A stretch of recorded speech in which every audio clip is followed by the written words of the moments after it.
नमस्कार सखी सह्याद्रीच्या आजच्या भागात मी स्वप्न आपल्या सगळ्यांचं मनापासून स्वागत करते।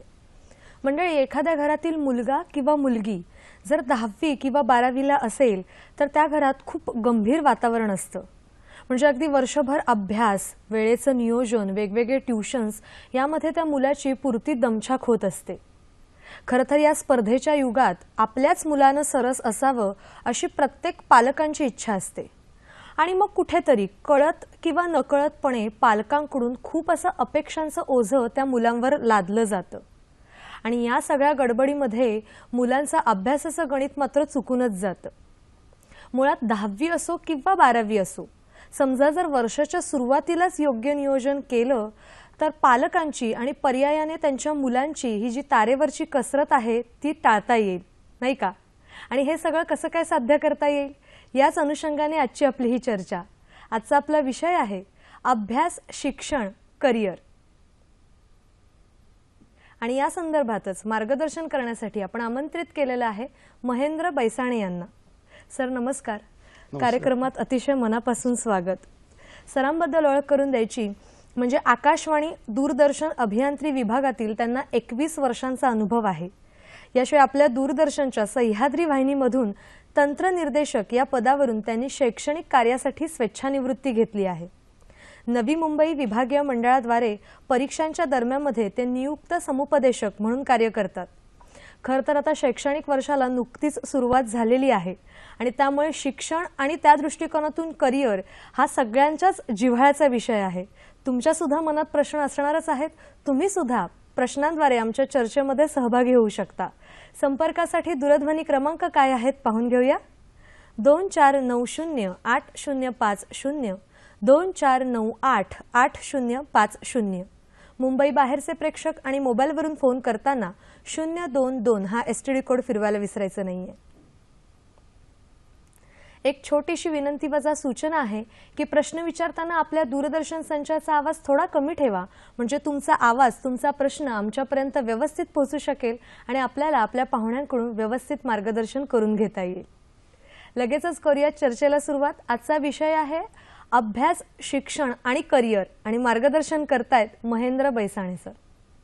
सर पुन्हा एकदा कार्यक्रमात स्वागत करते। मुळात शैक्षणिक वर्ष सुरू झालेलं आहे, नुकत्याच शाळा सुरू झालेल्या आहेत आणि खरंच 10वी 12वी म्हटलं की एक दडपण येतच की बापरे आता 10वीचं वर्ष आहे, 12वीचं वर्ष आहे।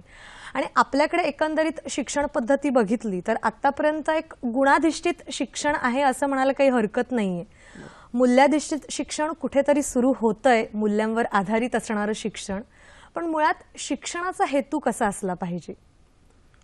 खूप चांगला विषय आहे। सर्वसाधारणपणे करिअर आणि अभ्यास, शिक्षण या विषयांवर चर्चा किंवा मार्गदर्शन हे 10वी 12वीच्या वर्षाच्या शेवटी म्हणजे निकालानंतर किंवा निकालाच्या आधी घेतलं जातं। परंतु हाच खूप चांगली गोष्ट आहे की आपण वर्षाच्या सुरुवातीलाच 10वी 12वीचे जे विद्यार्थी आहेत, जे पालक आहेत, त्यांच्यासाठी अशा प्रकारे हा चर्चात्मक कार्यक्रम सुरू केलेला आहे। शिक्षणाचा मूळ हेतू खरं म्हणजे नुसतं घोकंपट्टी करून मार्क मिळवणं हे शिक्षणाचा उद्देश नसून आपण जे काही शिक्षण घेतो त्याने ज्ञान मिळतं आणि त्या ज्ञानाचा व्यवहारामध्ये उपयोग करता येणं हा खरा शिक्षणाचा मूळ हेतू असायला हवा। परंतु तसं न घडल्यामुळेच आज आपण बघतो की शिक्षण भरपूर आहे परंतु नोकऱ्या नाहीत। तुम्ही अभियांत्रिकी पदवी असेल तुमच्याकडे किंवा पदव्युत्तर पदवी जरी असली तरी सुद्धा एक शब्दप्रयोग आहे की रोजगार क्षमता, म्हणजे रोजगार मिळवण्याची क्षमता, आणि याच्यावरती खरं म्हणजे आपल्याकडे खूप कमी काम केलं जातंय। आत्ता कुठे कौशल्य विकासाची थोडीशी पहाट होते असं म्हणता येईल। म्हणजेच तेच मूल्यांवर आधारित शिक्षण कुठेतरी सुरू होतंय, कारण का आता शिक्षण म्हटलं की पुढे जाऊन नोकरी करायची किंवा करिअर करायचं हाच तो उद्देश धरला जातो, म्हणून शिकायचं। त्याचा व्यवहारात किती उपयोग करता येईल ते पुढे मग अनुभवातनं शिकणं होतंच, नाही का? पण मग करिअर आणि शिक्षण असा जेव्हा आपण विचार करतो तर ह्या दोन गोष्टी एकच आहेत की दोन वेगवेगळ्या गोष्टी आहेत? खरं तर विद्यार्थी किंवा पालक जेव्हा केव्हा समुपदेशनासाठी संपर्क साधतात तेव्हा त्यांना एकाच गोष्टीचं कुठेतरी उत्तर हवं असतं की आम्हाला फक्त एवढंच सांगा की 10वी 12वी आता पास झालोयत आणि आता आम्ही आर्ट्स, सायन्स, कॉमर्स नेमकी कुठली शाखा निवडायची। पण खरं तर असं नाहीये। आर्ट्स सायन्स किंवा कॉमर्स किंवा कला शाखा, वाणिज्य शाखा आणि विज्ञान शाखा ह्या खऱ्या तर करिअरच्या दिशेने जाणाऱ्या वाटा फक्त आहेत. खरे करिअर्स काय असतील तर तुम्ही शिक्षक होणं, मग ते तुम्ही कला शाखेतले असाल, तुम्ही वाणिज्य शाखेतले असाल किंवा विज्ञान शाखेतले असाल तर शिक्षक होणं, समुपदेशक होणं किंवा अभियंता होणं किंवा डॉक्टर्स होणं किंवा समाजशास्त्र या विषयातले तुम्ही पदवी किंवा पदव्युत्तर पदवी घेऊन समाजसेवक होणं. तर यासारखे विविध जे काही नोकऱ्यांमध्ये जे काही आपण बघतो की नोकऱ्या मिळवणं आणि त्याचे जे काही टायटल्स असतात खरं म्हणजे ती करिअर्स आहेत. वेगवेगळ्या क्षेत्रात तुम्ही जे काम करतात नेमकं जे कामाचं स्वरूप असतं ते डिफाईन करणं म्हणजे करिअर्स निवडणं. आणि त्यासाठी मग तुम्हाला कुठलं शिक्षण घ्यावं लागेल. म्हणजे समजा जर का आपल्याला जसं मगाशी सांगितलं की समुपदेशक जर का व्हायचं असेल तर त्यासाठी आपल्याला मानसशास्त्रातली पदवी आणि त्यानंतरची पदव्युत्तर पदवी घ्यावी लागते. तर अशा प्रकारे करिअर्स आणि शिक्षणक्रम ह्याच्यामध्ये कुठेतरी पुसटशी का असेना सीमारेषा आहे. आणि पालकांनी आणि विद्यार्थ्यांनी हे सुरुवातीपासून जर का जाणून घेतलं तर आपण त्याप्रमाणे शिक्षण घेऊ शकतो आणि हवं ते करिअर सुद्धा घडू शकतो. शिक्षण आणि करिअर यांचा योग्य समन्वय साधला तर नक्कीच दमछाक होणार नाही, नाही का? आता आपण असं म्हणतो की तुम्ही जसं सांगितलं की करिअर ही खूप वेगळी गोष्ट आहे आणि पुसटशी सीमारेषा आहे शिक्षणाच्या मध्ये, बरोबर. पण मुळात 10वी मध्ये मूल गेलं किंवा 12वी मध्ये मूल गेलं की कुठेतरी एकदम गंभीर वातावरण होतं की अगदी म्हणजे स्ट्रिक्ट, टीव्ही सुद्धा बघू देत नाही मुलांना आणि मग फक्त अभ्यास एके अभ्यास. आणि मग मुलंही कंटाळून जातं कारण का 9वी पर्यंत जरा सगळं छान त्यांची एन्जॉयमेंट चाललेली असते आणि मग एकदम 10वी मध्ये आल्यानंतर फक्त अभ्यास एके अभ्यास. असं होऊनही पुढे जाऊन किती मार्क्स मिळतात हा वेगळा विषय आहे, या मुद्द्याकडे यायचंच आहे आपल्याला. पण आता महत्त्वाचा विषय हा आहे की अभ्यासाचं नियोजन नेमकं कसं करायचं. नक्कीच 10वी 12वी जे काही आपले शिक्षणाच्या दृष्टीने आणि करिअर घडवण्याच्या दृष्टीने एक महत्त्वाचे टप्पे असतात. अगदी अगदी. आणि या टप्प्यांवरती आपण जी काही मेहनत घेऊ किंवा अभ्यास करू आणि त्यातनं जे काही नैपुण्य मिळेल त्यातनंच आपल्या पुढील करिअरच्या आणि आयुष्याच्या दिशा ठरत असतात. त्यामुळेच सगळीकडनं एक दबाव असतो की 10वी 12वी म्हणजे अतिशय महत्त्वाचे वर्ष आहेत. परंतु हे करत असताना खरं म्हणजे पालकांनी 3 प्रश्नांची उत्तरं जर का प्रत्येक विद्यार्थ्याला मिळाली तर विद्यार्थी हा तणावमुक्त राहून आनंदाने अभ्यास करेल आणि त्याच्या करिअरच्या दिशेने वाटचाल करेल. तर हे 3 प्रश्न कोणते आहेत की एक म्हणजे नेमकं खरोखर 10वी आणि 12वी कशासाठी एवढ्या महत्त्वपूर्ण आहेत, करिअरच्या दृष्टीने महत्त्वपूर्ण आहेत. आणि मग जर का करिअरच्या दृष्टीने महत्त्वपूर्ण असतील तर तुमचं शिक्षण त्याला जोडूनच आलं. मग शिक्षणाविषयीची माहिती आणि विविध पर्यायांची माहिती विद्यार्थ्यांना दिली गेली पाहिजे. आणि हे करण्यासाठी नेमका अभ्यास कसा करावा, किती करावा याचं सुद्धा जर का विद्यार्थ्यांना मार्गदर्शन मिळालं तर ह्या 3 प्रश्नांची उत्तरं मिळाल्यामुळे विद्यार्थी खूप चांगल्या प्रकारे अभ्यास करू शकतात. होतं काय की घरामध्ये 10वी 12वीचं मूल असलं म्हणजे तुम्ही अभ्यास जसं तुम्हीच सांगितलं की टीव्ही बंद, इतर सगळे उपक्रम बंद. खरं म्हणजे असं काही व्हायचं कारण नाहीये. तुम्ही जरी 10वी 12वीला असला तरी माणूस म्हणून तुम्हाला ज्या काही गरजा आहेत म्हणजे जसं आपल्याला भोजन, मनोरंजन आणि इतर शारीरिक मानसिक गरजा आहेत त्या काही कमी होत नाहीत किंवा बदलत सुद्धा नाहीत. मग अशा परिस्थितीत जर का 10वी 12वीच्या विद्यार्थ्याला ठीक आहे अभ्यास करायला हवा, गांभीर्याने करायला हवा, परंतु त्यासाठी अशा प्रकारचे कुठले बंधनं आणण्याची गरज नाही असं मला वाटतं. उलट जी काही आपण बोर्डातली खूप जास्त चांगल्या प्रकारे मार्क मिळवणारे विद्यार्थी असतात त्यांच्या मुलाखती ऐकल्या, त्यांचे अनुभव त्यांच्याकडनं टिप्स जर का घेतल्या तर ते तुम्हाला हेच सांगतात की आम्ही वर्षभर सगळ्या गोष्टी केल्या परंतु प्रमाणात. आणि हे सगळ्यात जिथे करायचं आहे तिथे मात्र गांभीर्याने अभ्यास केला म्हणजे इतर गोष्टी सुद्धा आपसूक करता येतात आणि मग आपल्याला जे काही आपलं साध्य आहे ते साधता येतं, नाही का? बरोबर. एक फोन आलेला आहे तो आपण घेऊया. किशोर नगरकर आपल्याशी बोलतायत वरळीहून. नमस्कार सर, बोला. नमस्कार मॅडम. नमस्कार. आणि आपल्या पाहुण्यांना पण नमस्कार करतो. नमस्कार. आता तुम्ही जे म्हणालात की पालक असतात ते त्यांच्या अपेक्षांचं ओझं विद्यार्थ्यांच्यावरती लादत असतात, परंतु अशा पण गोष्टी होतात की जिथं पालकांची इच्छा असते की आपल्या मुलांनी ताणतणावाखाली येऊ नये, त्याने त्याला झेपेल तोच अभ्यास करावा, ते पालक मुलाला सांगत असतात. एक उदाहरण म्हणून सांगतो की बाबा तुला मेडिकल नाही झेपायचं, तुला त्रास होईल, तर तू मेडिकलच्या पाठीमागे लागू नको. आणि तू साधा आपला अभ्यास, तू काही जरी तू शिकलास आणि कसाही तू जर का मुख्य म्हणजे व्यवस्थित ताण न घेता तू शिकलास तर आम्हाला त्याच्यामध्ये आनंद आहे. पण मुलगा थाटून बसतो की तो नाही मला डॉक्टर व्हायचे, मला मेडिकलला जायचे, आणि तो आपल्या अपेक्षांचं ओझं तो पालकांच्यावरती लादत असतो. तर अशा परिस्थितीमध्ये पालकांनी काय करावं? आभारी आहे. धन्यवाद.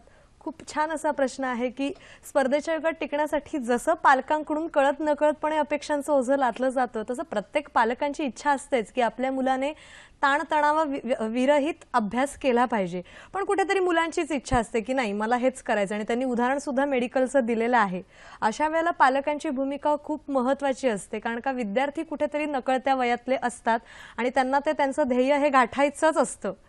मग अशा वेळेला पालकांनी कोणती भूमिका घ्यावी? खरं म्हणजे आजची पिढी जी आहे खूप सुदैवी आहे, कारण विज्ञान तंत्रज्ञान त्यांच्या दिमतीला आहे. आणि म्हणून जर का अशा प्रकारे विद्यार्थी स्वतः काही निर्णय घेत असतील तर खरं म्हणजे ही चांगली सकारात्मक बाब आहे.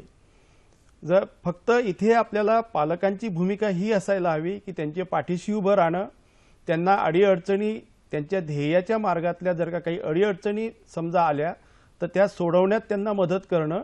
आणि सध्या आपल्याकडे खूप काही उपलब्ध पर्याय आहेत. तुम्ही तज्ज्ञांचं मार्गदर्शन घेऊ शकतात आणि अगदी आयुष्यामध्ये कधीतरी आपल्याला एक रिस्क ज्याला म्हणतात घ्यायला हवी आणि स्वतःला समजून घेण्यासाठी अशा प्रकारे जर का आपण एक सकारात्मक दृष्ट्या विचार केला आणि जर का स्वतःचे निर्णय स्वतः स्वावलंबी होऊन घेतले, भलेही त्याच्यात अपयश आलं तर अपयशातनं सुद्धा आपल्याला एक खूप मोठी शिकवण मिळू शकते आणि जर यशस्वी झालात तर अतिशय चांगली गोष्ट आहे. पण पालकांनी अशा वेळेस विद्यार्थ्यांच्या पाठीशी उभं राहणं आणि जमलंच समजा अगदीच जर गरजेचं असेल तर तज्ज्ञांचं मार्गदर्शन घेणं किंवा इतर ज्या व्यक्ती असतील त्यांच्याकडनं तुम्ही माहिती घेऊ शकतात. समजा विद्यार्थ्याला जर का मेडिकलला जायचं असेल तर तुम्ही मेडिकल फील्डमधल्या डॉक्टर्सशी किंवा इतर लोकांशी त्याच्या गाठीभेटी घालून देऊ शकतात. त्या व्यवसायातले किंवा त्या शिक्षणक्रमातले फायदे तोटे किंवा त्याच्या काय गरजा असतात ह्या त्याला समजावून सांगू शकतात. आणि अशा पद्धतीने जर का तरी सुद्धा तो निर्णय घेऊ शकत असेल तर तुम्ही त्याच्या पाठीशी उभे राहा. यशस्वी झाला तर चांगलीच गोष्ट आहे आणि समजा अयशस्वी झाला तर त्यातनं सुद्धा त्याला शिकायला मिळेल आणि त्याला स्वतःची खरी ओळख होऊ शकेल. वा.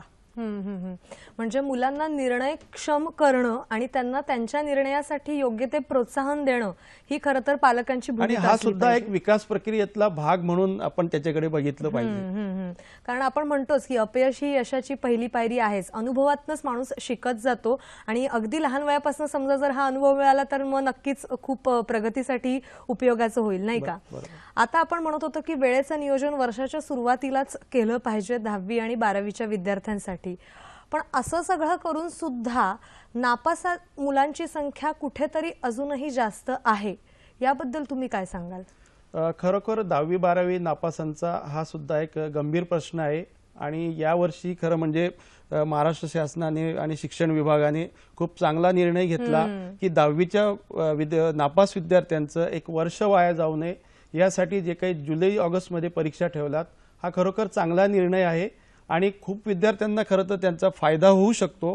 परंतु मला वाटतं की असे विद्यार्थी जे 10वीच्या वर्गात नापास झालेले आहेत हे विद्यार्थी यांच्या कुठेतरी शैक्षणिक संदर्भातल्या काही अडचणी असतात, त्यांना कुठेतरी मार्गदर्शनाची गरज असते. कारण हे विद्यार्थी वर्षभर अभ्यास करून किंवा साधारणपणे दरवर्षी जो काही ऑक्टोबरचा रिझल्ट लागतो त्याचा जर का आपण त्याच्यावर नजर टाकली तर ऑक्टोबरचा रिझल्ट अक्षरशः 22% 23% एवढ्या कमी प्रमाणात लागतो आणि या विद्यार्थ्यांना विशेष काहीतरी मार्गदर्शनाची गरज असते. मला वाटतं कुठल्या का मार्गाने का होईना पण जुलै ऑगस्टमध्ये येऊ घातलेल्या परीक्षा देणाऱ्या विद्यार्थ्यांना जर का योग्य मार्गदर्शन मिळालं तर ते सुद्धा शिक्षणाच्या मूळ प्रवाहात येऊ शकतात. त्यांचं एक वर्ष वाया जाण्यापासून ते वाचू शकतात आणि ते सुद्धा चांगलं आयुष्य घडू शकतात.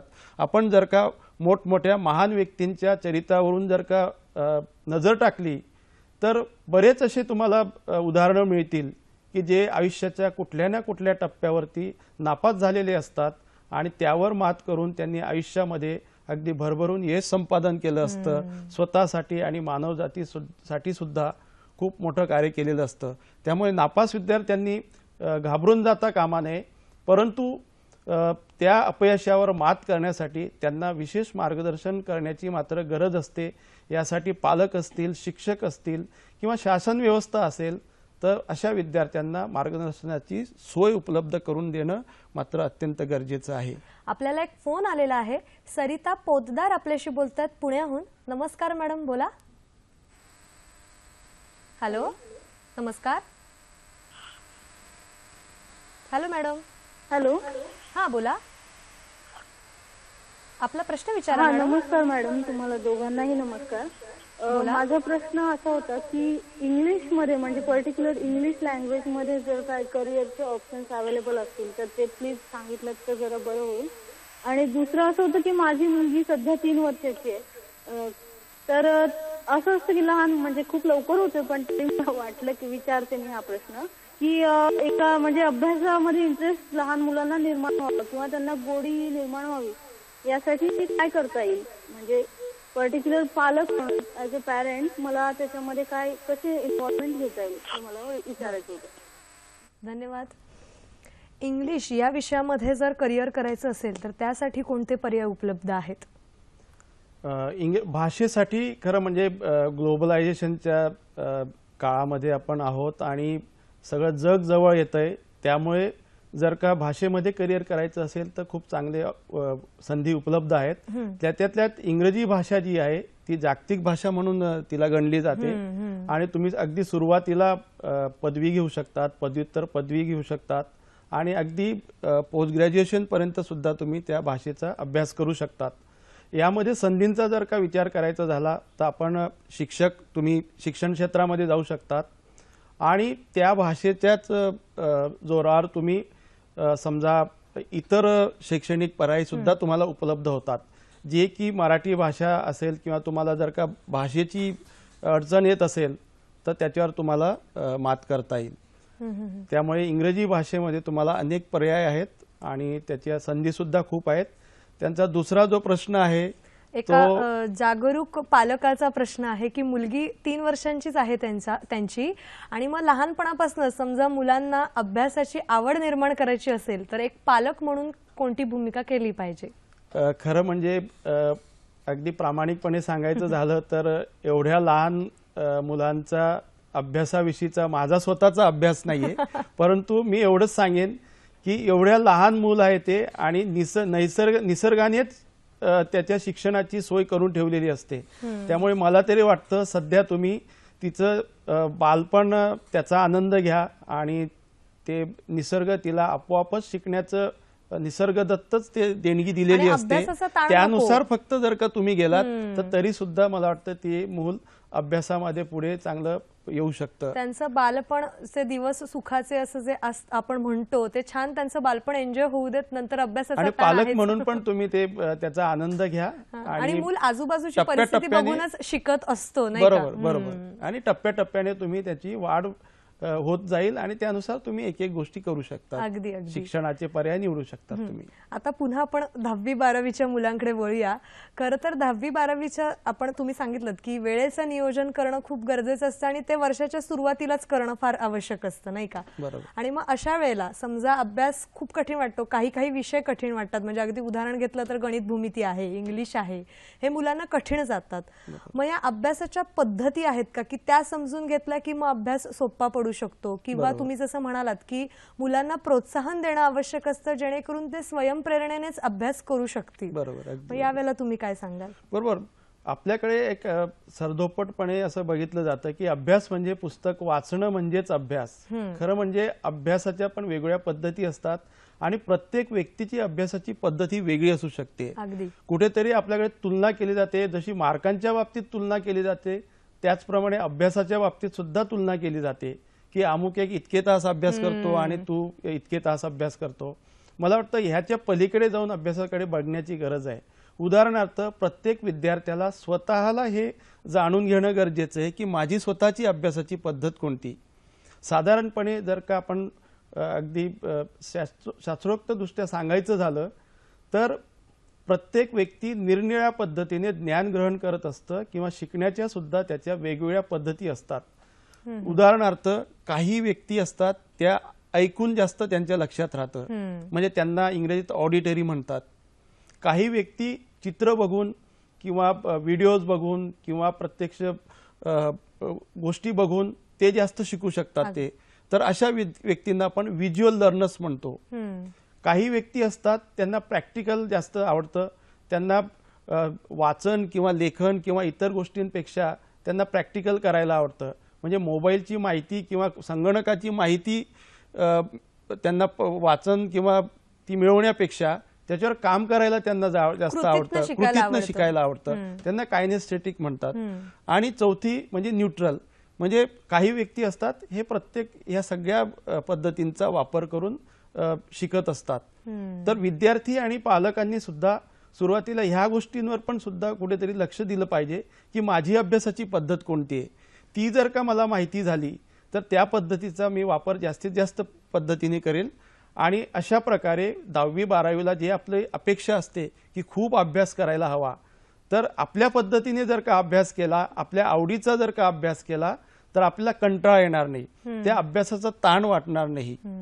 परंतु जर का आपल्याला माहितीच नसेल की आपल्याला अभ्यास कुठल्या पद्धतीने करायचा आणि काही गोष्टी आपल्याकडे पुन्हा अनेक गैरसमज सुद्धा असतात की इतके तास अभ्यास करायला हवं, तितके तास अभ्यास करायला हवं. खरं म्हणजे शास्त्र हे सांगतं की प्रत्येक माणसाचा एक क्वालिटी स्टडीचा एक ठराविक कालावधी असतो, साधारणपणे 45 मिनिटं. ह्याच्यावरती जर का तुम्ही सतत तीच गोष्ट करत राहिलात तर कदाचित तुम्हाला फिजिकली किंवा शारीरिकदृष्ट्या तुम्ही वाटत असेल की आपण अभ्यास करतोय, पण त्याला क्वालिटी स्टडी तुम्ही नाही म्हणू शकत. ते तुमच्या ग्रहण केलं जात नाही. बरोबर आहे. मुलांनी स्वतःला ओळखलं पाहिजे आणि पालकांनी सुद्धा मुलांना ओळखलं पाहिजे आणि मग त्या दृष्टिकोनातून आपली अभ्यासाची पद्धत ठरवली पाहिजे, नाही का? एक फोन आलेला आहे तो आपण घेऊया. मंजुळा आपल्याशी बोलतायत बेळगावहून. नमस्कार, बोला. नमस्कार. आजची पिढी आपण जसं म्हणाला तशी सुदैवी तर आहे, पण खरोखर हुशार पण आहे हे आपण म्हणजे कबूल केलं पाहिजे प्रामाणिकपणे. पण होतं काय की 8वी पर्यंत मुलांना सरळ पास करतात आणि 9वी-10वीच्या महत्वाच्या वेळेस त्यांच्यावर ताण पडतो. तर त्यातच आजकाल आई बाबा पण दोघेही कामावर जाणार आहे, त्यामुळे त्यांचं पण दडपण त्या मुलांवर असतं. अशा वेळेस काय होतं की आणि आपण पालकांना दोष देऊन उपयोग नाही, तर त्यामुळे त्या मुलांचा खरा कल कुठे आहे हे पालकांनाही कळत नाही आणि म्हणजे तसं मुश्किलच होतं. अशा वेळेस आपण काय मार्गदर्शन करा. धन्यवाद. धन्यवाद. खूप छान असा प्रश्न होता की 8वी पर्यंत मुलांना पास केलं जातं आणि मग 9वी-10वीला तो अभ्यासाचा ताण पडला जातो. आणि आता महागाईचं युग आहे, त्यामुळे आई वडील दोघेही नोकरी करणारे असतात.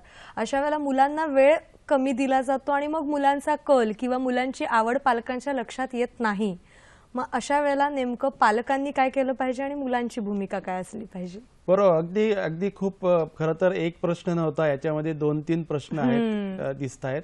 पहिली गोष्ट म्हणजे 8वी पर्यंत पास करण्याची जी काही शासनाने निर्णय घेतलाय किंवा आपण ती पद्धत अंगीकारली, तर प्रत्येक गोष्टीचे फायदे आणि तोटे असतात. मध्यंतरी विद्यार्थ्यांवरती ताण पडत होता आणि अगदी कमी वयाचे विद्यार्थी सुद्धा या दबावाखाली वावरत होते, त्यामुळे अशा प्रकारचा निर्णय घेतला. पण मला असं वाटतं की शिक्षण ही प्रक्रिया नुसती विद्यार्थ्याची किंवा नुसती पालकाची किंवा नुसती शिक्षकांची नसून अनेक घटक एकत्र आल्यानंतर ती यशस्वीपणे पार पाडली जाऊ शकते. तर मग अशा परिस्थितीमध्ये विद्यार्थी, पालक आणि शिक्षक आणि शिक्षण व्यवस्था या सगळ्यांनी मिळून टप्प्याटप्प्याने ठराविक वेळेला नेमकं विद्यार्थ्यांच्या फायद्यासाठी काय आहे त्या प्रकारचे निर्णय घेतले जातात आणि त्यानुसार मला वाटतं ह्या संबंधात सुद्धा योग्य ते निर्णय घेतले जातील. राहिला कल की विद्यार्थ्याचा कल कसा ओळखायचा. बरोबर आहे, 10वी-12वीचे विद्यार्थीच काय आणि आपण सुद्धा खूप मोठे व्यक्ती सुद्धा नेमकं आपल्या आतमध्ये काय आहे, आपल्याला नेमकं आयुष्यात मिळवायचं काय आहे, या प्रश्नावरती या रोजच्या घाई गडबडीत आपण कधी विचार सुद्धा करत नाही. त्यात विद्यार्थ्यांची सुद्धा तीच अवस्था होते की आपल्याला फक्त हे माहिती करून हवं असतं की आर्ट्स, सायन्स, कॉमर्स 10वी-12वी नंतर करायचं नेमकं काय. पण हे करण्यासाठी आणि कोर्सेस विषयी विचारणा केली जाते, परंतु आपल्या आतमध्ये काय आहे हे सुद्धा जाणून घेणं किंबहुना सगळ्यात जास्त महत्त्वाचं आहे. ह्याच्यात 2-3 पद्धतीने आपण विचार करू शकतो. आई वडील जरी दोघं नोकरी करत असले तरी तुम्ही विद्यार्थ्यांसोबत, तुमच्या पाल्यांसोबत एक ज्याला क्वालिटी टाईम असतो म्हणतो आपण, तो दिला गेला पाहिजे.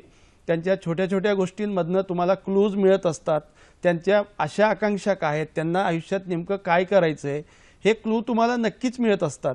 आणि आपण पालक जास्त त्यांच्यासोबत असतात, आपले त्यांच्याशी जवळचं नातं असतं. आणि मुलांची संवाद कौशल्य असणं फार गरजेचं आहे. अगदी म्हणजे बरोबर, संवाद अगदी साधला बरोबर. की मुलांच्या मनात त्या संवादातनं सुद्धा तुम्हाला मुलं उलगडत जाऊ शकतात. तर हा एक मार्ग आहे. दुसरा मार्ग आहे, शिक्षक असतील, शिक्षकांच्या सानिध्यात विद्यार्थी असतात, त्यांच्याकडनं सुद्धा तुम्हाला माहिती मिळू शकते. त्यांच्याशी तुम्ही पालकांनी जर का योग्य तो संवाद, पुन्हा इथे सुद्धा संवाद आवश्यक आहे, शिक्षकांशी संवाद साधला तर ते सुद्धा तुमच्या पाल्याविषयी माहिती देऊ शकतात, त्याचा कल सांगू शकतात. आणि तिसरा आणि अतिशय एक राजमार्ग ज्याला म्हणू शकतो आपण, तर शास्त्रोक्त ज्या कल चाचण्या आहेत त्या सुद्धा आपण घेऊ शकतो. खरं म्हणजे या चाचण्यांमधून नुसतंच करिअरविषयीचं किंवा करिअरचा कलच नाही लक्षात येत, तर अनेक गोष्टींचा उलगडा होतो. आपल्याला विद्यार्थ्यांच्या पुढील भविष्याच्या दृष्टीने ह्या गोष्टी खरोखर आवश्यक असतात.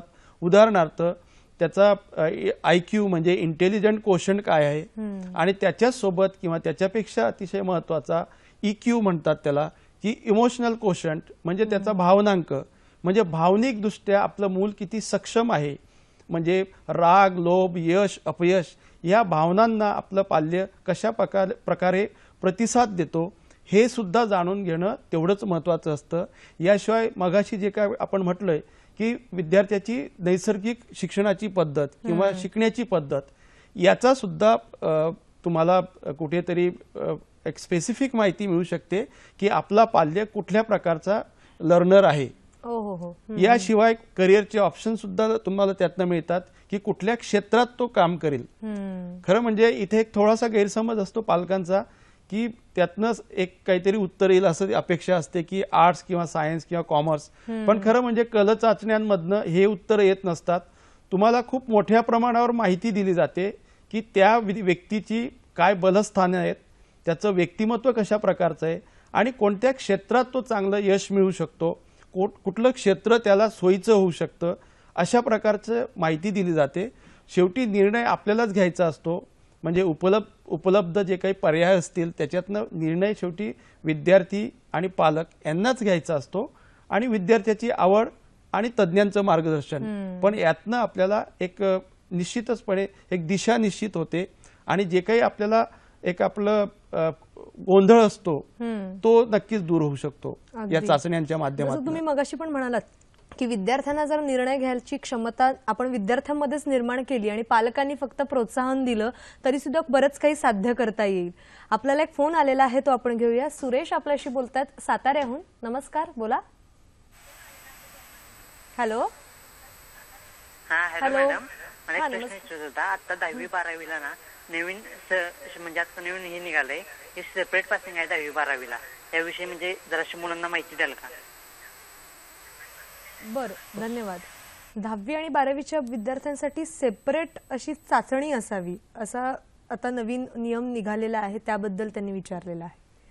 अगदी प्रामाणिकपणे सांगायचं तर याविषयीची माझ्याकडे सध्या तरी माहिती नाहीये, परंतु 10वी 12वीच्या संदर्भातलं एक सर्वसमावेशक असं मूल्यमापन होण्याची गरज आहे. नुसतं मार्कांवर आधारित जसं आपण मगाशी म्हटलं तशा प्रकारच्या या परीक्षा न होता त्या आपल्या शिक्षणाचा उपयोग व्यवहारामध्ये किंवा इतर पद्धतीमध्ये कशा प्रकारे विद्यार्थी करू शकतात, किंवा तिथे तुम्ही प्रात्यक्षिकांचा समावेश थोडा जास्त प्रमाणात करता येईल का, त्यातनं विद्यार्थी शिकू शकतात आणि ते शिक्षण जास्त व्यवहाराभिमुख होऊ शकतं. तर या प्रकारे मला वाटतं केलं तर शिक्षण जास्त अजून फायदेशीर होऊ शकेल. ज्ञान नको तर व्यावहारिक ज्ञान, म्हणजे आपल्या शिक्षणाचा व्यवहारात कसा उपयोग करता येईल, कृतीतनं कसं मुलांना शिकवता येईल यावर भर देणं जास्त गरजेचं आहे. आणि मला वाटतं आता कुठेतरी ती पद्धत आपल्याकडे अंगीकारायला सुरुवात झाली आहे. बरोबर. आता आपण पुन्हा एकदा अभ्यासाच्या नियोजनाकडे मी तुम्हाला आणते की अभ्यासाचं नियोजन कसं करायचं किंवा अभ्यासाची पद्धती कुठली अंगीकारायची हे सुद्धा प्रत्येक विद्यार्थ्यावर अवलंबून असतं. की काही मुलं कृतीतून शिकतात, काही मुलं फक्त वाचून सुद्धा शिकू शकतात. पण अशा वेळेला सुद्धा कुठेतरी मुलांवर दडपण हे असतंच. मग असं काही अभ्यासाचं तंत्र आहे का? कारण का असं तंत्र वगैरे सांगितलं की विद्यार्थी जास्त आणखीन जवळीक साधतात त्या अभ्यासाशी, तर त्याबद्दल तुम्ही काय सांगाल?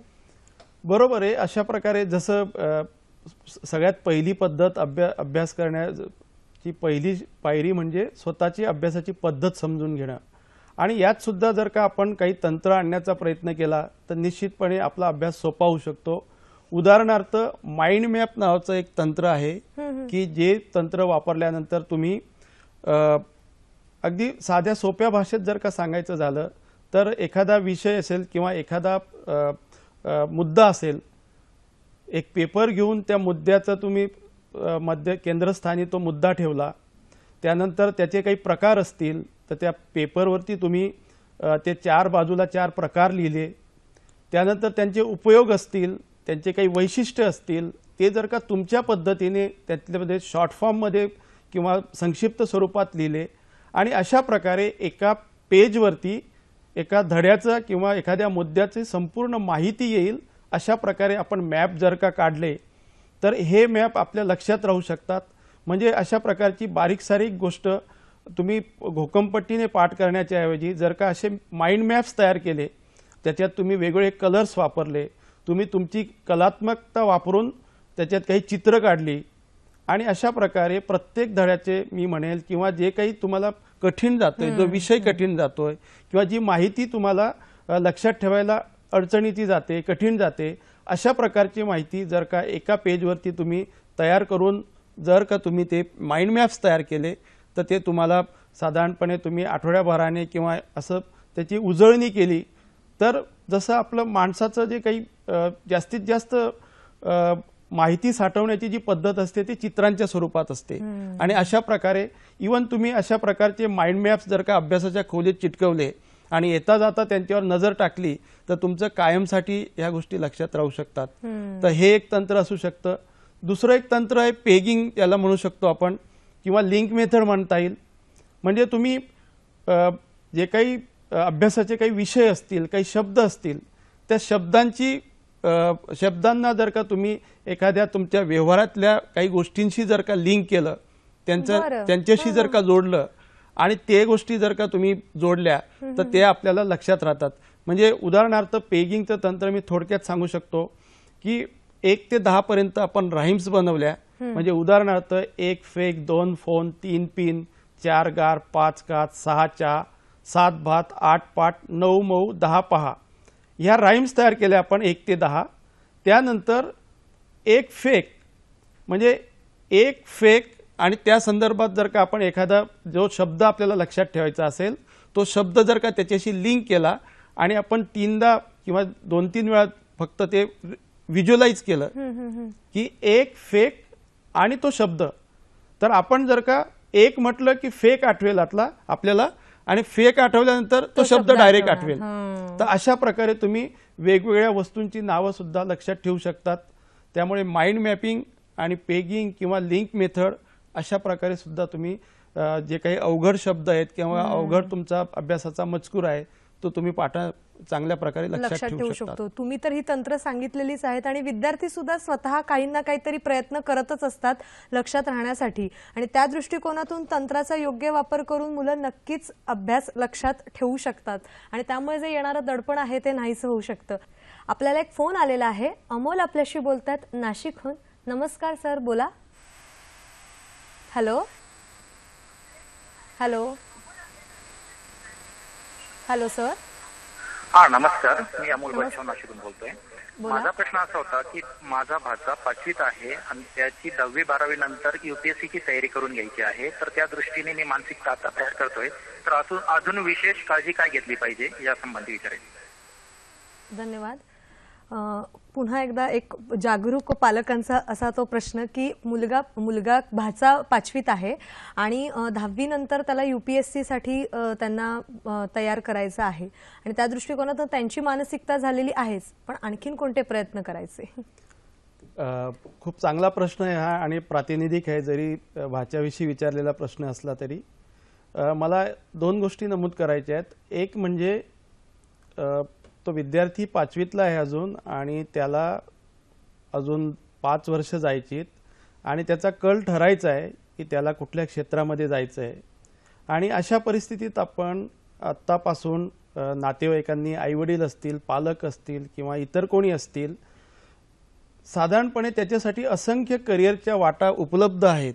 साधारणपणे शेकडो करिअर्स आहेत आणि ह्या सगळ्या शेकडो करिअर्समधनं आपण ते बाजूला सारून त्याच्यासाठी फक्त एका करिअरची निवड करून टाकलेली आहे.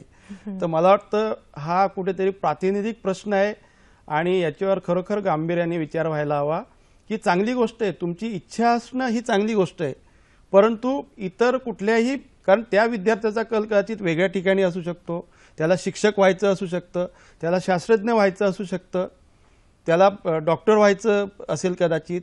आणि अशा परिस्थितीमध्ये आपण त्याला एकाच गोष्टीसाठी बांधून ठेवणं किंवा त्यासाठी प्रयत्न करणं, आत्तापासून प्रयत्न करणं थोडंसं जास्त अति सेन्सिटिव्ह गोष्ट होऊ शकतं. त्यापेक्षा मी असं सांगेन की त्याचा सर्वंकष विकास कसा होईल, म्हणजे जे काही शिकतोय तो 5वी असेल किंवा 6वी असेल, 8वी असेल, तर विज्ञान असेल, समाजशास्त्र असतील, भाषा असतील, या सगळ्या क्षेत्रामध्ये तो चांगल्या प्रकारे अभ्यास कसा करू शकेल ह्याच्याकडे पालकांनी किंवा इतर नातेवाईकांनी लक्ष देणं गरजेचं आहे. त्यासोबत पालकांनी हे बघणं गरजेचं आहे की त्याचा व्यक्तिमत्व विकास होतोय का, त्याच्यामध्ये अपयश पचवायची तयारी होते का, त्याच्यामध्ये ऍडजस्टमेंट करायची क्षमता येते का, त्याला नियोजन करता येतं का, अभ्यासाचं नियोजन.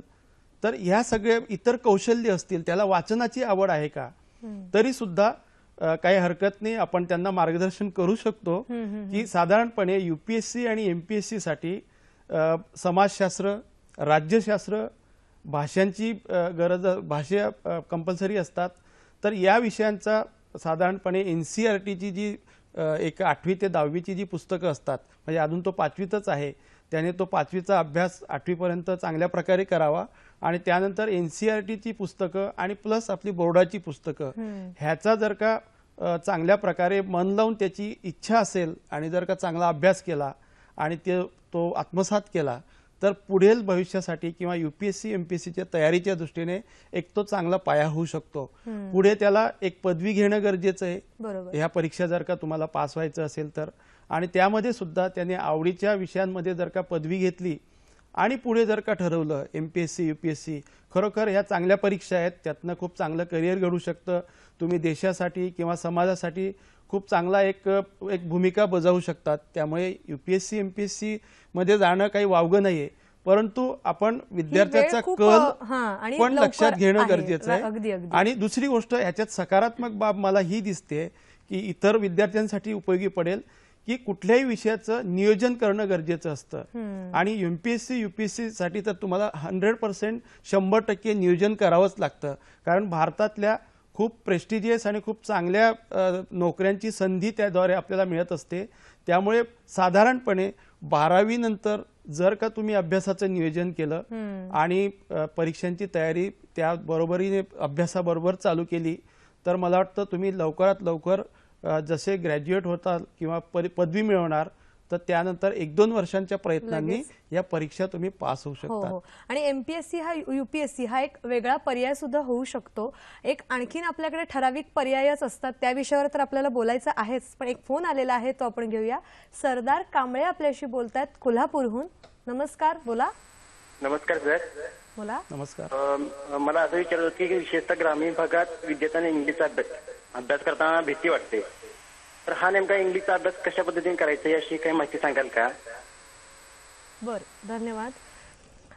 ग्रामीण भागामध्ये इंग्लिशचा अभ्यास करताना थोडी भीती वाटते किंवा कदाचित सोयी उपलब्ध होत नसाव्यात, तर अशा वेळेला इंग्लिशचा अभ्यास कसा करायचा? बरोबर. इथे 2 गोष्टी महत्त्वाच्या ठरतात. एक म्हणजे एक शिकवणाऱ्याचं कौशल्य आणि दुसरं म्हणजे शिकणाऱ्याची मानसिकता. या 2 गोष्टींचा जर का आपण व्यवस्थितपणे मेळ घातला आणि जर का प्रयत्न केले, आणि सगळ्यात महत्त्वाची गोष्ट म्हणजे प्रयत्न, आणि योग्य पद्धतीने जर का भाषेचं शिक्षण दिलं गेलं, आणि भाषा ही खरं म्हणजे बोलण्यासाठी साठी असते. आणि खूप चांगला प्रश्न आहे हा. म्हणजे जेव्हा पदवीधर होतात आणि जेव्हा नोकरीसाठी प्रयत्न केले जातात, खास करून मराठी तरुण जे आहेत ते इंटरव्ह्यूमध्ये किंवा मुलाखतीमध्ये अयशस्वी व्हायचं एक मुख्य कारण म्हणजे इंग्रजी भाषा हा अडसर ठरतो. खरं म्हणजे प्रत्येक व्यक्तीमध्ये क्षमता असतात, मी म्हणेन अनेक क्षमता असतात, अनेक कौशल्य ते आत्मसात केले जाऊ शकतात. त्यामुळे भाषा हे सुद्धा एक कौशल्य आहे. ज्याप्रमाणे आपण मराठी भाषा आपली मातृभाषा आहे ती शिकतो, त्याचप्रमाणे हिंदी भाषा एक छोटंसं उदाहरण सांगू इच्छितो मी की जेव्हा आपण हिंदी चित्रपट किंवा हिंदी सिरियल्स बघतो त्यामुळे आपल्या घरातले लहान मुलं सुद्धा कुठे कुठे कधीतरी हिंदी भाषा आपोआप बोलायला लागतात आणि याच्यामध्येच भाषा कौशल्याचं गमक खरं तर दडलंय. तुम्ही 2-3 प्रकारे जर का भाषेचा अभ्यास केला, एक म्हणजे एक विधिवत तुम्ही शिक्षण घेतलं, म्हणजे जे काही व्याकरण असेल किंवा शब्दरचना असेल भाषेची ती तुम्ही शिकलात. दुसरं म्हणजे त्या भाषेची सवय केली गेली पाहिजे.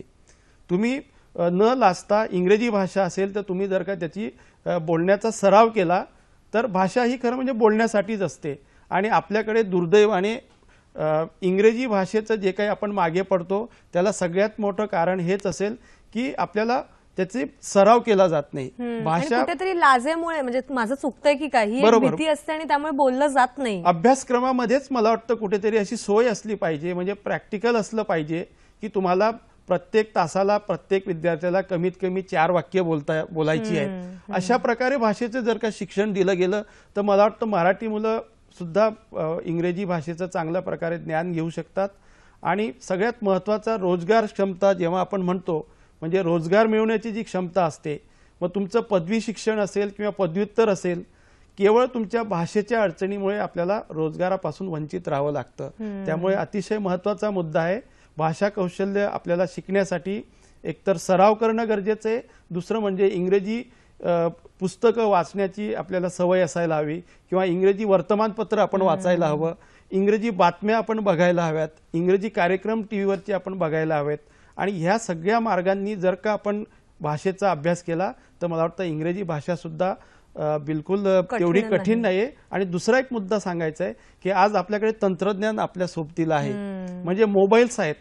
तर मोबाईलच्या माध्यमातून सुद्धा व्याकरण असेल किंवा शब्दरचना असतील, तुमच्या ऑडिओ तुमचे काही ट्रेनिंग कोर्सेस असतील, ते जर का तुम्ही या तंत्रज्ञानाच्या माध्यमातून तुम्ही ते स्वतः त्यातनं गेलात तर मला वाटतं त्यातनं सुद्धा तुम्ही इंग्रजी भाषा लवकर आणि चांगल्या पद्धतीने आत्मसात करू शकतात. वा, खूप छान सांगितलं. तंत्रज्ञानाचा योग्य वापर करणं आणि आपलं सातत्य ठेवणं, भाषेच्याच बाबतीत नाही इतर सगळ्याच बाबतीत प्रयत्नात सातत्य ठेवलं तर कुठली गोष्ट अशक्य नाहीये.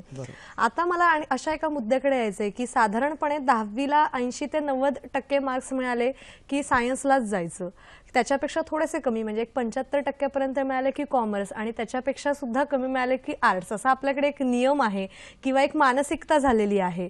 त्या दृष्टिकोनातनं मगाशी जो फोन आला होता की MPSC UPSCचा अभ्यास करायचा, तो खरंच खूप वेगळ्या पर्यायाचा विचार त्यांनी केलेला होता. आणि मुळात 12वी नंतर सुद्धा मेडिकल आणि इंजिनिअरिंग हे एवढेच पर्याय उपलब्ध असत नाहीत, पण त्या पर्यायांचाच विचार केला जातो करिअरचा. आपण आता समजा जर बोलायला गेलो तर याबद्दल तुम्ही काय सांगणार?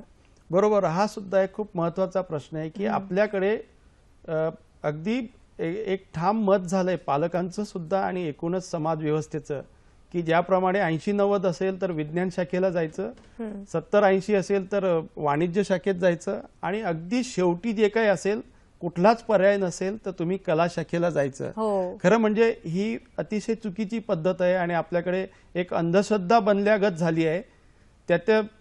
अगदी त्याचं थोडक्यात उदाहरण द्यायचं म्हणजे जे काही आपण UPSC MPSCच्या परीक्षांचं बोलत होतो, ह्यातला जो काही अभ्यासक्रम आहे हा सगळा जास्त करून कला शाखेशी निगडित आहे. आणि तुम्ही जर का या परीक्षांच्या निकालांवर जर का नजर टाकली आणि त्याच्यामध्ये टक्केवारी जर का बघितली तर सर्वात जास्त टक्के जे आहेत ते कला शाखेतले विद्यार्थी या परीक्षांमध्ये पास होतात. म्हणजे त्याचा अर्थ आपल्याकडे हा जो काही गैरसमज आहे की कला शाखा म्हणजे अगदी टाकाऊ, हे अजिबात नाहीये. आणि कला शाखेमध्ये सुद्धा तुम्हाला अनेक विविध असे पर्याय आहेत.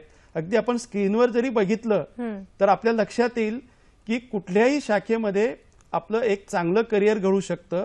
प्रत्येक आपण स्क्रीनवर जर का बघितलं, आपण स्लाइड्स जर का आपण बघितल्या तर त्यामध्ये आपल्या लक्षात येईल की कला शाखेमध्ये सुद्धा तुम्हाला अनेक विषयांचा चॉईस असतो. खूप अनेक विषयांमध्ये तुम्ही करिअर घडवलं जाऊ शकतं. विज्ञान शाखेमध्ये सुद्धा डॉक्टर आणि इंजिनियर्स हा पर्याय नसतो, तर अनेक पर्याय असतात. इवन तुमच्या वाणिज्य शाखेमध्ये सुद्धा तुम्हाला आज भरपूर पर्याय आहेत. मग अशा पद्धतीमध्ये तुम्ही मार्कांची अशा प्रकारे विभागणी करणं आणि त्यानुसार करिअर निवडणं सरासर खरं म्हणजे चुकीचंच आहे. त्यात दुसरा एक महत्त्वाचा मुद्दा म्हणजे आपला कल. म्हणजे एखाद्या 80-90 मार्क मिळवणाऱ्या विद्यार्थ्याला जर का कला शाखेतल्या काही विषयांची आवड असेल आणि त्याने जर का ती आवड बाजूला ठेवून जर का विज्ञान शाखेत प्रवेश घेतला, तर जरी त्यात त्याची बुद्धिमत्ता असल्यामुळे कदाचित ते शिक्षण पूर्ण करू शकेल, पण त्याचं मन मात्र त्याच्यामध्ये तेवढंसं रमणार नाही. आणि जे काही मनापासून जी काही गोष्ट केली जाते त्यातनं जे काही तुम्हाला रिझल्ट्स मिळतात ते थोडेसे एक्स्ट्रा ऑर्डिनरी असतात. आज तुम्ही ज्यांना आपण चित्रपट सृष्टीतले कलाकार म्हणतो, तर हे सुद्धा एक कला आहे ती. आणि त्यांना आपण जे काही रूढ अर्थाने जे काही यश म्हणतो, पैसा, प्रसिद्धी, नाव, हे सगळं इतर कोणत्याही व्यावसायिकापेक्षा या चित्रपटातल्या अभिनेत्यांना, अभिनेत्रींना मिळत असतं. आणि मग असं जर का असेल तर आपण कला शाखेविषयी जो काही दुराग्रह आहे तो निश्चितपणे चुकीचा आहे. दुसरी गोष्ट म्हणजे मार्कांच्या आधारे जे आपण विज्ञान शाखेची निवड केली जाते आणि विज्ञान म्हणजेच सगळं काही, त्याच्यात अनेक समस्या निर्माण होतात. जे विद्यार्थी एरवी कला शाखेमध्ये किंवा वाणिज्य शाखेमध्ये खूप चांगलं करिअर घडवू शकले असते, परंतु केवळ मार्कांच्या आधारे त्यांना विज्ञान शाखेमध्ये किंवा इंजिनिअरिंगमध्ये टाकल्यामुळे त्या विद्यार्थ्यांना अपयश येण्याचे बरेच आपल्याला उदाहरणं दिसतात. आणि याच्याही पुढे जाऊन हे विद्यार्थी जर का अभियांत्रिकी शाखेमध्ये पदवी मिळत असतील, पण त्यांचं मन जर का त्या पदवीमध्ये नसेल किंवा त्या शिक्षणामध्ये त्यांनी केवळ पुस्तकी ज्ञान मिळवलं असेल, तर तिथे सुद्धा तुम्हाला नोकरी मिळवण्यात किंवा रोजगार मिळवण्यात अडचण येते. अगदी उदाहरण द्यायचं झालं, जर का सॉफ्टवेअर इंजिनियर असेल आणि त्याला खूप चांगले मार्क असतील किंवा नसतील, पण पदवी त्याच्याकडे आहे, पण सॉफ्टवेअर डेव्हलप करायचं स्किल जर त्याच्यामध्ये नसेल, तर अशा विद्यार्थ्यांना नोकऱ्यांचे खूप अडचणी येतात. आपण रोजगाराविषयीचे जे काही वेगवेगळे सर्वेक्षण केले जातात त्याच्यामध्ये जर का बघितलं तर भारतामधील शिक्षणाच्या एकूणच रोजगार क्षमता खूप कमी आहे. म्हणजे जो काही पदवी शिक्षण घेऊन किंवा पदव्युत्तर पदवी घेऊन जे काही विद्यार्थी बाहेर पडतात त्या सगळ्यांनाच नोकरी मिळत नाही. याचं कारण त्यांच्यामध्ये जी आवश्यक रोजगार क्षमता असते, जे कौशल्य त्यांच्याकडनं अपेक्षित असतात, ते कुठेतरी त्यांची कमतरता असते. त्यामुळे नुसतंच ह्या पॅटर्ननुसार जाणं, 80-90 आणि 60-70च्या पॅटर्ननुसार जाणं अगदी चुकीचं आहे. आणि कुठेतरी विद्यार्थ्यांना शेवटी लक्षात येतं की अरे आपलं हा मार्ग चुकीचा निवडला गेला, आणि त्यावेळेस मग पश्चाताप करून काही नसतं. त्यामुळे ह्यावेळेस योग्य निर्णय घेतला तर त्याचे आपल्याला भविष्यात चांगले परिणाम मिळतात. अगदी म्हणजे आतापर्यंत असंच लक्षात येते की गुणांच्या आधारावर आपण कुठलीही शिक्षण पद्धती आणि त्या दृष्टिकोनातून जे करिअर आहे ते न निवडता आपली स्वतःची आवड, त्याच्यानंतर आपली स्वतःची निर्णय क्षमता आणि आपलं स्वतःचं कौशल्य स्वतः अभ्यासून आणि शिक्षणामुळे नक्कीच तो आत्मविश्वास आपल्यामध्ये येऊ शकतो. त्यामुळे गुणांच्या आधारावर आपण करिअरची निवड न करता स्वतःच्या आवडीवर, स्वतःच्या कल कसा आहे ते बघून स्वतःच्या क्षमतेवर आपण करिअरची निवड करावी, जेणेकरून आपण नक्कीच छान भविष्य, उज्ज्वल भविष्य करू शकतो. सर, खरं तर हा शिक्षण आणि करिअर हा विषय खूप मोठा आहे, पण तुम्ही छोट्या छोट्या उदाहरणातून खूप छान पद्धतीने आम्हाला उलगडून दाखवलात आणि अभ्यासाची सुद्धा तंत्र सांगितलेली आहेत जी आमच्या 10वी-12वीच्या विद्यार्थ्यांना नक्कीच उपयोगाला येणार आहेत. सर, तुम्ही इथे आलात आणि खूप छान मार्गदर्शन केलं, त्याबद्दल मनापासून धन्यवाद.